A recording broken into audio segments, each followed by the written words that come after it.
नमस्कार, आप देख रहे हैं राष्ट्रीय प्रस्तावना और मैं हूं आपके साथ ज्योतिका। आइए रुक करते हैं फटाफट खबरों की ओर।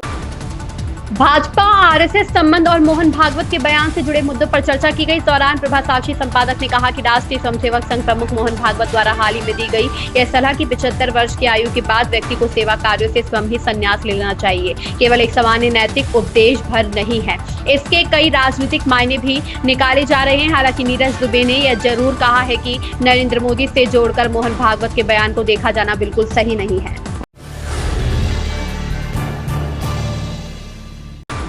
बिहार में इस साल होने वाले विधानसभा चुनाव को लेकर सियासत तेज हो गई है। वहीं विपक्ष बिहार में कानून व्यवस्था और मतदाता सूची के विशेष पुनरीक्षण को लेकर एनडीए सरकार पर लगातार हमला बोल रहा है। इन सबके बीच कानून व्यवस्था को लेकर राहुल गांधी ने भी सरकार पर निशाना साधा है। राहुल ने एक्स पर लिखा कि बिहार बना क्राइम कैपिटल ऑफ इंडिया, हर गली में डर, हर घर में बेचैनी, बेरोजगार युवाओं को हत्यारा बना रहा है गुंडा राज। नीतीश कुमार पर निशाना साधते हुए राहुल ने आगे लिखा कि सीएम कुर्सी बचा रहे हैं, बीजेपी मंत्री कमीशन कमा रहे हैं।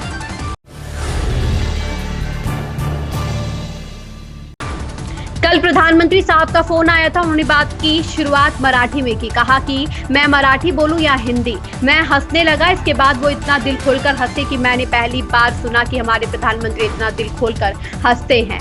यह देश के वरिष्ठ वकील और राज्यसभा के लिए मनोनीत हुए उज्जवल निकम कहना है। आपकी जानकारी के लिए बता दें कि राष्ट्रपति द्रौपदी मुर्मू ने राज्यसभा के लिए 4 लोगों को मनोनीत किया है, जिनमें पूर्व विदेश सचिव हर्षवर्धन श्रृंगला, विशेष सरकारी वकील उज्जवल निकम, केरल के भाजपा नेता सी सदानंदन मास्टर और इतिहासकार डॉक्टर मीनाक्षी जैन शामिल है।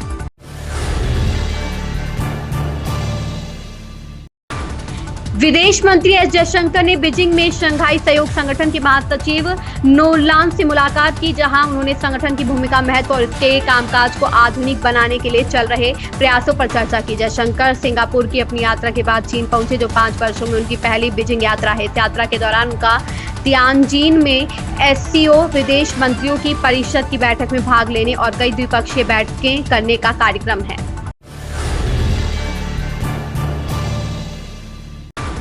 सोमवार को जारी एक आधिकारिक सूचना के अनुसार राष्ट्रपति द्रौपदी मुर्मू ने प्रोफेसर असीम कुमार घोष को हरियाणा का नया राज्यपाल और कोषापति अशोक गजपति राजू को गोवा का राज्यपाल नियुक्त किया है। जम्मू कश्मीर के पूर्व मुख्यमंत्री कविंदर गुप्ता को लद्दाख का नया उपराज्यपाल नियुक्त किया गया है। राष्ट्रपति ने लद्दाख के उपराज्यपाल पद से ब्रिगेडियर बीडी मिश्रा का इस्तीफा भी स्वीकार कर लिया है।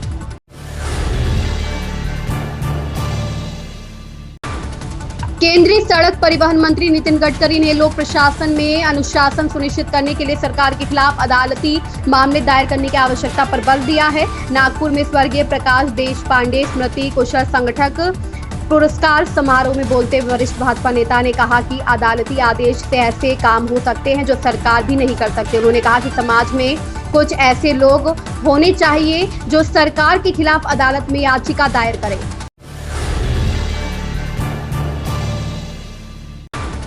जम्मू कश्मीर के उपराज्यपाल मनोज सिन्हा ने पहलगाम आतंकी हमले की पूरी जिम्मेदारी ली है। इस हमले में 26 लोगों की जान चली गई। तो उन्होंने आगे कहा कि हालांकि आतंकवादियों की पहचान हो गई है, लेकिन पुलिस अभी तक उन्हें पकड़ नहीं पाई। एलजी मनोज सिन्हा ने कहा कि वह हमले की पूरी जिम्मेदारी लेते हैं और कहा कि यह वास्तव में सुरक्षा विफलता थी।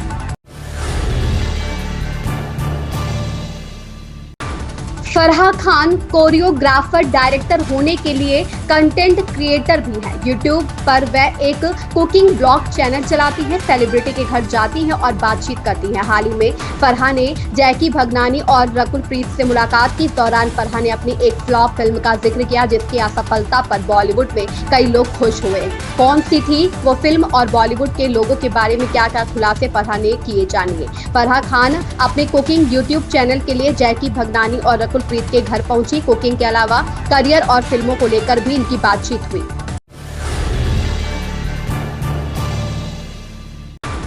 करीब 9 साल पहले प्रधानमंत्री नरेंद्र मोदी ने गुस्से में खड़े होकर मंच पर एक भाषण दिया था। पीएम मोदी ने मंच से बोलते बोलते एक शख्स को अपने पास बुलाया और उनका हाथ पकड़ लिया। यह वो शख्स हैं जिनके दोनों पैर कुछ गुंडों ने काट दिए थे, मगर पीएम मोदी ने उनका हाथ थाम लिया। पीएम मोदी ने मंच पर खड़े होकर सबको बताया कि कैसे उनके साथ खड़े व्यक्ति के दोनों पैर काट दिए गए।